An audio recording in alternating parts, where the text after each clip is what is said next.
Hello everybody, it's your boy Justin.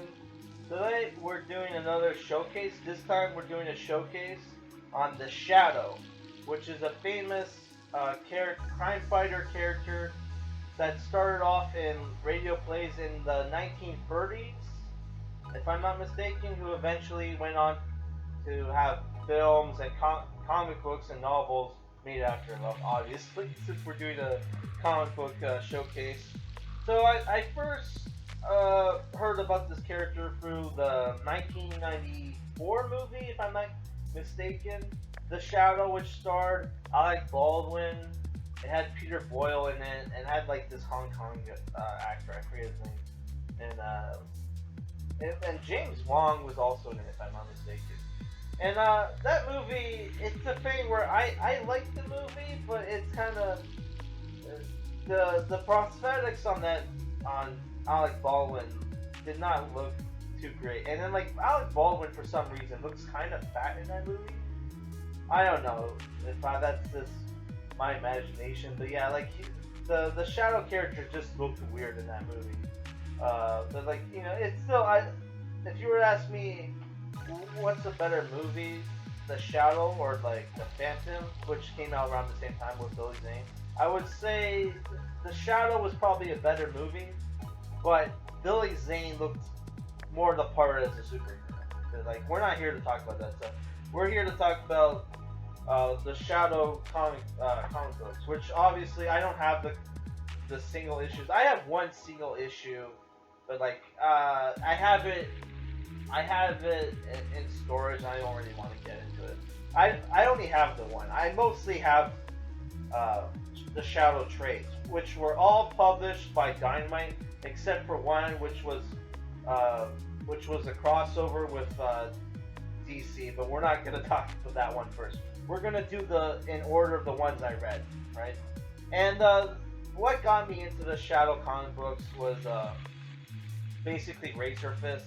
Back in 2018, I was watching a lot of Razor Fist videos, and he convinced me. No, I didn't talk to the person, but I watched the videos, and he basically convinced me to buy a bunch of Daredevil books and like the Shadow books, which if you thought that would have kept me into comic books, you were wrong. I basically read those books and like continued my after that I continued my exile from comic books because like I just it's the thing where like I read a bunch of bad ones, so it was like I was just done. But I came back obviously. So the first book we're talking about is The Shadow Year One Omnibus, which is written by Matt Wagner with art by Wilfredo Torres.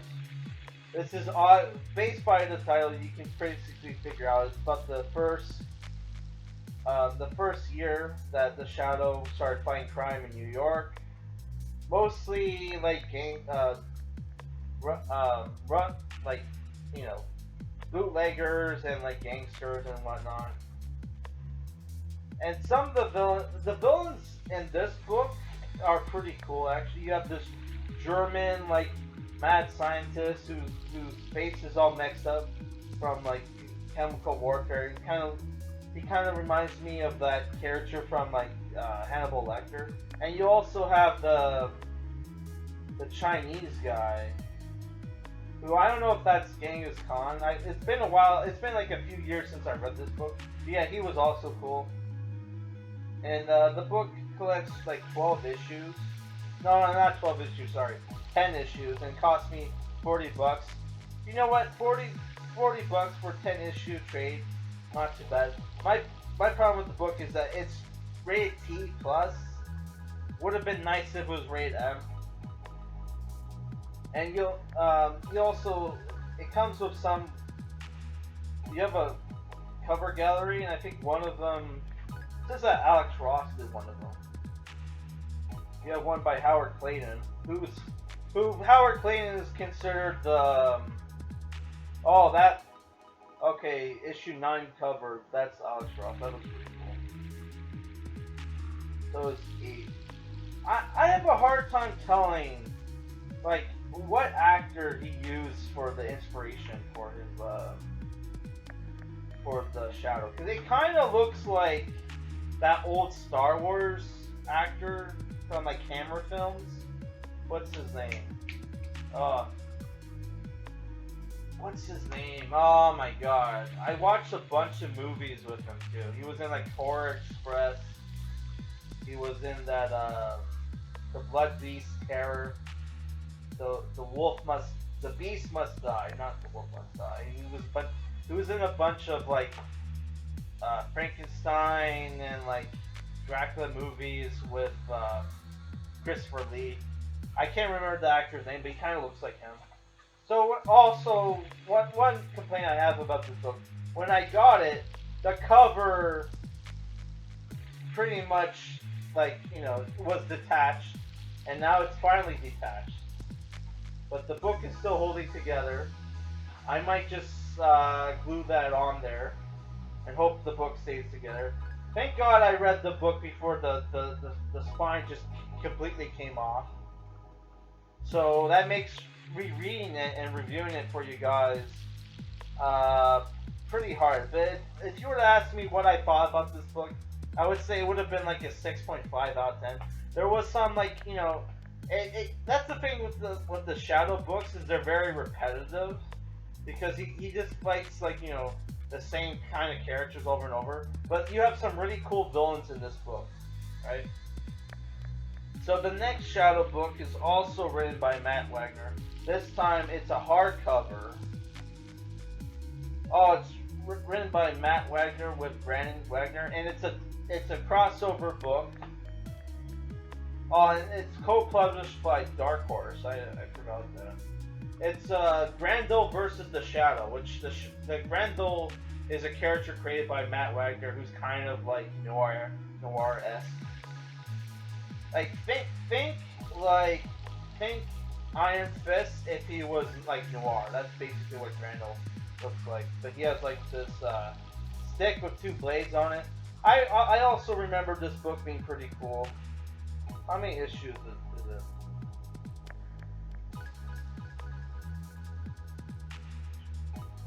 The book costs $20 US, 22 Canadian. Sparks fly and bullets blaze when the original Grendel, Hunter Rose, is transported to 1930s New York and faces off with the original Dark Knight Avenger. The Shadow now faces a foe who many prove to be his match. Two pulp noir icons go head-to-head in this grand adventure written by and drawn by legendary Eisner award-winning Grendel creator Matt Wagner, with colors by Brandon Wagner. Oh, okay. So he also drew it. You know, the cover looks pretty cool. Yeah, I remember this book being pretty cool as well. I didn't like the Grendel character enough to go out and buy books by him, but, you know, the book is pretty cool.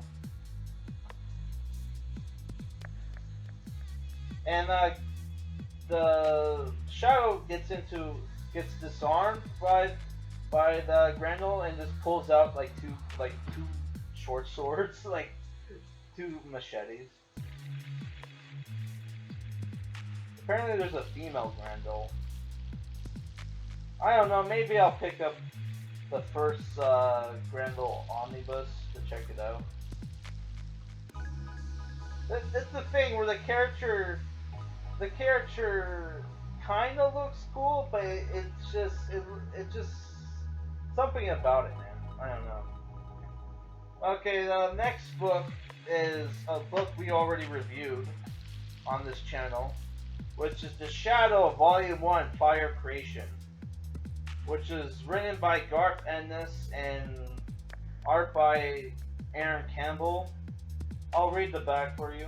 Oh, the book is rated T+, and like I paid almost $30 for it when it's like 20 US. Okay.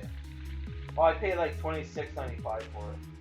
It's 1938, and the Shadow returns in a tale of blazing action and deadly intrigue. As a night of carnage on the New York waterfront plunges the mysterious vigilante into a conspiracy involving the fate of the world itself, as storm clouds gather across the globe, American military intelligence meets with a certain Lamont Cranston, determined to lead a host of spies and assassins to the greatest prize of all. But what that might be, only the Shadow knows. Which obviously it's Irradium. The fire creation is a reference to nukes. I don't know. I think I gave this book like a 7.5 or something. I can't remember. Collects issues 1 through 6. As far as I know, there isn't a second volume by Garth Ennis, which kind of sucks because this is out of all the Shadow books I've read, this was the best well-written one. But then there's like other stuff in there I wasn't a huge fan of. Like he demonizes the Japanese a lot in that book. Garth Ennis hates the Japanese for some reason. The next book is a pretty famous Shadow book, which I never finished it. I got like halfway through the book, which is the Shadow, Blood, and Judgment, which came out originally in like the 80s. Published by this book is published by Dynamite. It's written and drawn by Howard Clayton. This book was called the Dark Knight Returns of Shadow books. And how much did it cost? It's $20, but I paid it's $20 US. I paid $26.95 for it. Kind of shitty for considering I'm pretty sure this is only a 4-issue graphic novel. And the art looks kind of dated. Well, it's like 80s, right? Well, I mean, the art looks fine. It's just the inking is kind of weird. So this book is about written and illustrated by legendary award-winning comic book creator Howard Clayton. The Shadow, Blood, and Judgment is collected for the first time since 1991. Oh, this is 1991. It looks like 80s to me. Clayton's dynamic, visceral style added a new dimension to the Shadow of the 1980s. But you said it came out in 1991. Okay. The laugh had vanished. The mocking, sinister laugh that signaled doom for the petty souls whose wrongdoing stained the world. It was gone, lost in the night that echoed it. Now, one by one, his friends and operatives are being ruthlessly murdered. Someone is trying to draw him out. 35 years later, it is time for him to return. The laugh is here again. The Shadow is back, but God help the 80s. So the book, I'm pretty sure, takes place in the 80s. And for some reason, the Shadow isn't an old man, but he still looks the same. And this time, instead of being armed with two 45 automatic pistols, he's armed with Mac 10s, and he's ready to go to town on capitalists. Because the villain of the book is like a capitalist, mogul kind of character. Yeah, get ready for some anti-capitalist stuff. Which I'm not a huge capitalist myself. Like, there's some problems with capitalism, but it's like, oh my god, it's just like he comes off very That's the thing. You read Howard Clayton books, and he comes off very like 1940s socialist, and it's like, oh my god. Especially in this next book, which I actually did review. I reviewed this for like Christmas month because part of the book took place in Christmas. Is the Shadow, Midnight in Moscow, which is also written and drawn by Howard Clayton. Did he draw it? I guess he did. Howard Clayton, published by Dynamite. This book costs $20 US. I paid $26.95 for it. It's but this is a 6-issue series, so that kind of makes a little sense why I would pay that much. So I reviewed this book, and I didn't give it that good of a rating, if I remember correctly. But it wasn't too bad. If you're a fan of the Shadow, you'll probably like this. That's the thing where I don't know if I like the Shadow. I read 5 books of the Shadow. I'm not even 100%. So the last book I picked up, but I own for the Shadow in the showcase, is the crossover I was talking about in the beginning of the book, which is Batman in the Shadow, The Murdered Geniuses, which is a crossover a crossover event where like the Shadow, where Batman finally meets the Shadow. It was co-published by DC and Dynamite. Scott Snyder, Steve Orlando, Riley Rosemo, Ivan Pasenko. Yeah, isn't Steve Orlando a writer? So this book, I paid like 30. I paid $34 for it. It's also a hardcover. It's still plastic wrapped. I haven't reviewed this yet. I'm waiting for this haul next October. Like for next Halloween month, which is something I do on October. I review Halloween themed comic books, I guess. And this is one of the books I'm saving to review for that month. Other books I'm going to review is Night World, book 1 by Image. That Hellstrom Evil Origins book. And I'm going to pick up some, like, you know, Evil Dead, Army of Darkness books, and more Swamp Thing and Man Thing. So I haven't read this book. I don't know if it's any good.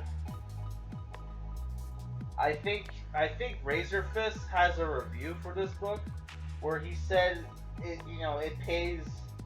I think he said he liked it because it pays enough like homage to, like, you know, the Shadow, or how much of a legendary character he is, and like apparently Batman goes on, like, you know,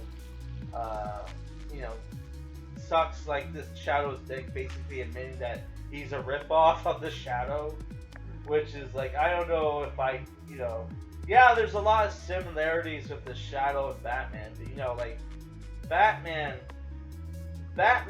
isn't like as the Shadow is kind of villainous in the way that, you know, he manipulates people, that, you know, if he saves your life, he expects you to work to, like, you know, to work for him for the rest of your life, right? Like to be one of his operatives and put you in danger and all that bullshit. So like, to me, I kind of, that's one of the things I don't like about the show. It was kind of cool in the movie, but like if you go into it, like, yeah, wow, you pretty much, like, you know, blackmail people into being your, like, you know, slaves and shit. That's kind of shitty, but you know, whatever it takes to weed out the bitter fruit that is crime, or whatever the Shadow says. I don't know. Like I said, I haven't read this book, so I have no idea if it's any good or not. I'm not a fan of the art. The art's kind of mediocre to me. I'll read the back for you in case you want to, you know, check it out. 2 unstoppable vigilantes, 1 immortal killer, no second chances. As Gotham City's guardian, Batman has investigated nearly every kind of murder, but he's never seen a homicide as strange as this. The death of Lamont Cranston, an Arkham Asylum employee, leads the Dark Knight detective to an impossible conclusion. The crime was committed by a man also named Lamont Cranston, who died more than 50 years ago. A man better known as the Shadow. The Shadow is definitely alive and kicking. However, and once Batman picks up his trail, he will stop at nothing to bring him to justice. But it will soon become clear that the hunter and his quarry are both entangled in a much larger web of evil. A conspiracy that threatens everything they have sworn to protect. Now Batman and the Shadow must put aside their differences to stop the terrifying new foe called the Stag, who sets his sights first on Gotham and then the world, and this merciless monster as a partner of his own, the crown prince of crime himself, the Joker. Can the Shadow and Batman stop, well, it just says Bat there, stop this unholy alliance? Or will these 2 brilliant crime fighters fall victim to the twisted genius of their arch nemesis? So I don't know, the book sounds cool. But like I said, I'm waiting till October to review this book. So that's all my Shadow trades and graphic novels. Like I said, I reviewed at least 2 of these.